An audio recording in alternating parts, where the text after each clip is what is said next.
दिल्ली में ऐसी सरकार थी जो है दिल्ली की झुग्गी झोपड़ी में गाड़ी घुमा करके लोगों को कहा संकट बड़ा है, भागो गांव जाओ, घर जाओ, आधे रास्ते छोड़ दिया। इस पाप के कारण कोरोना ने वहां भी अपनी लपेट में ले लिया। नमस्कार। उत्तर प्रदेश समेत 5 राज्यों में चुनावी माहौल चरम पर है। तमाम दल एक दूसरे को घेरने में लगे हुए हैं। पहले चरण के मतदान से पहले एडी चोटी का जोर लगा रही हैं और जीत का दमखम भर रही हैं। ट्विटर पर भी खूब बयानबाजी हो रही है और इसी कड़ी में सोमवार रात सोशल मीडिया पर एक अलग ही नजारा देखने को मिला। आधी रात को यूपी के सीएम योगी आदित्यनाथ और दिल्ली के सीएम केजरीवाल आपस में भिड़ गए। एक दूसरे के लिए ऐसे ऐसे शब्दों का इस्तेमाल किया जिसने सभी को हैरान कर दिया। एक तरफ योगी ने अपने ट्वीट की शुरुआत सुनो केजरीवाल से की तो दूसरी तरफ केजरीवाल ने भी सुनो योगी से अपनी बात शुरू की। सबसे पहले योगी का ट्वीट देखिए। योगी लिखते हैं, केजरीवाल को झूठ बोलने में महारत हासिल है। जब पूरा देश आदरणीय प्रधानमंत्री जी के नेतृत्व में कोरोना जैसी वैश्विक महामारी से जूझ रहा था, तब केजरीवाल ने प्रवासी मजदूरों को दिल्ली से बाहर का रास्ता दिखा दिया। योगी ने इसी के साथ एक और ट्वीट किया जिसमें उन्होंने लिखा, सुनो केजरीवाल, जब पूरी मानवता कोरोना से पीड़ा से करहा रही थी, उस समय आपने यूपी के कामगारों को दिल्ली छोड़ने पर विवश किया। छोटे बच्चों और महिलाओं तक को आधी रात में यूपी की सीमा पर असहाय छोड़ने जैसा अलोकतांत्रिक और अमानवीय कार्य आपकी सरकार ने किया। आपको मानवता द्रोही कहें या। योगी इतने पर ही नहीं रुके। इसके बाद योगी ने कहा, बिजली पानी का कनेक्शन काटा और सोते हुए लोगों को उठा उठाकर बसों से यूपी बॉर्डर पर भेज दिया। अनाउंसमेंट कर कहा गया कि आनंद विहार के लिए बसें जा रही हैं, उससे आगे यूपी बिहार के लिए बसें मिलेंगी। यूपी सरकार ने प्रवासी मजदूरों के लिए बसों का इंतजाम किया और उन्हें सुरक्षित वापस लाई। इसके जवाब में अरविंद केजरीवाल ने ट्वीट करते हुए लिखा, सुनो योगी, आप तो रहने ही दो। जिस तरह यूपी के लोगों की लाशें नदी में बह रही थी और आप करोड़ों रुपए खर्च करके टाइम्स मैगजीन में अपनी झूठी वाहवाही के विज्ञापन दे रहे थे, आप जैसा निर्दयी और क्रूर शासक मैंने नहीं देखा। आधी रात को दोनों तरफ से वार पलटवार कैसे हुआ ये तो आपने देखा। और चलिए अब आपको ये भी बताते चलते हैं कि ये पूरा विवाद शुरू कैसे हुआ। दरअसल पीएम मोदी द्वारा संसद में दिए गए बयान को लेकर केजरीवाल ने उन्हें घेरने की कोशिश की थी। दिल्ली के सीएम केजरीवाल ने पीएम के उस बयान को झूठा करार दिया था कि दिल्ली सरकार ने कोरोना के दौरान लोगों से दिल्ली छोड़कर जाने के लिए कहा। मोदी के लोकसभा में दिए गए भाषण की एक क्लिप पोस्ट करते हुए केजरीवाल ने उनके बयान को सरासर झूठ करार दिया था। ट्वीट करते हुए उन्होंने लिखा, प्रधानमंत्री का यह बयान सरासर झूठ है। देश उम्मीद करता है कि जिन लोगों ने कोरोना काल की पीड़ा को सहा, जिन लोगों ने अपनों को खोया, प्रधानमंत्री जी उनके प्रति संवेदनशील होंगे। लोगों की पीड़ा पर राजनीति करना प्रधानमंत्री जी को शोभा नहीं देता। इसी के बाद से ये पूरा विवाद शुरू हो गया। बहरहाल आपका इस खबर पर क्या कहना है, कमेंट करके अपनी राय हमें जरूर दें। और माननीय अध्यक्ष जी, उस समय दिल्ली में ऐसी सरकार थी, दिल्ली में ऐसी सरकार थी जो है उस सरकार ने तो जीप पर माइक बांध करके दिल्ली की झुग्गी झोपड़ी में गाड़ी घुमा करके लोगों को कहा संकट बड़ा है, भागो गांव जाओ, घर जाओ, और दिल्ली से जाने के लिए बसें दी, आधे रास्ते छोड़ दिया और श्रमिकों को लिए अनेक मुसीबतें पैदा की। और उसका कारण हुआ कि यूपी में, उत्तराखंड में, पंजाब में जिस कोरोना की इतनी गति नहीं थी, इतनी तीव्रता नहीं थी।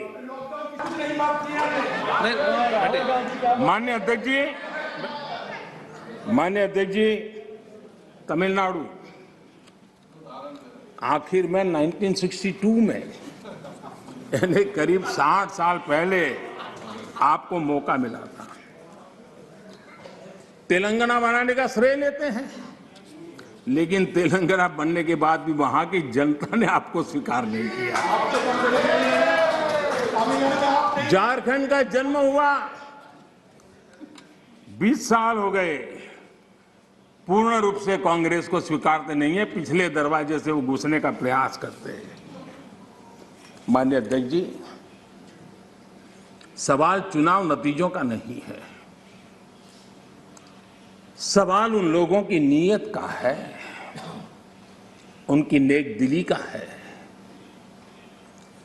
कि इतने बड़े लोकतंत्र में इतने साल तक शासन में रहने के बाद देश की जनता हमेशा हमेशा के लिए उनको क्यों नकार रही है, और जहां भी ठीक से लोगों ने राह पकड़ ली, दोबारा आपको प्रवेश करने नहीं दिया है। इतना सारा होने के बावजूद भी हम तो एक चुनाव हार जाए ना, महीनों तक न जाने इकोसिस्टम क्या क्या करती है। इतना सारा पराजय होने के बावजूद भी न आपका अहंकार जाता है, न आपकी इकोसिस्टम आपके अहंकार को जाने देती है।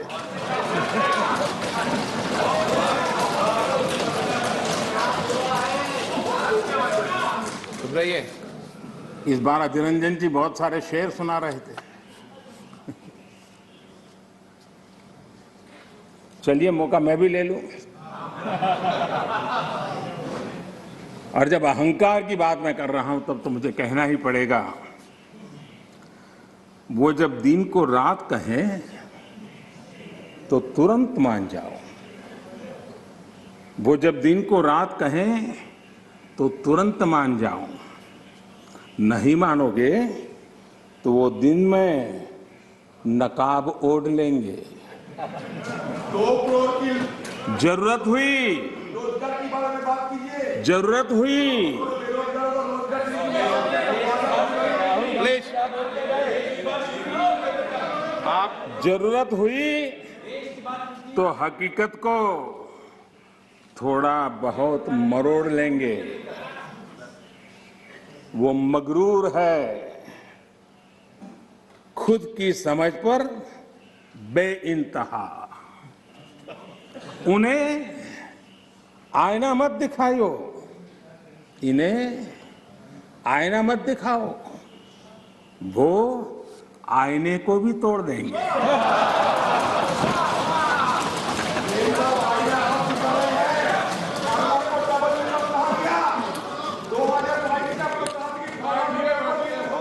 Please please please please please आदरणीय अध्यक्ष जी, आजादी का अमृत महोत्सव, आजादी के 75 वर्ष में आज देश आजादी का अमृत महोत्सव मना रहा है और देश अमृत काल में प्रवेश कर रहा है। आजादी की इस लड़ाई में जिन जिन लोगों ने योगदान किया, वो किसी दल के थे या नहीं थे, इन सब से परे उठ करके देश के लिए जीने मरने वाले लोग, देश के लिए जवानी खपाने वाले लोग, ये हर किसी को स्मरण करने का, पुण्य स्मरण करने का अवसर है और उनके सपनों को याद करते हुए कुछ संकल्प लेने का अवसर है। आदरणीय अध्यक्ष जी, हम सब संस्कार से, स्वभाव से, व्यवस्था से लोकतंत्र के प्रतिबद्ध लोग हैं और आज से नहीं सदियों से हैं। लेकिन ये भी सही है, आलोचना ये जीवंत लोकतंत्र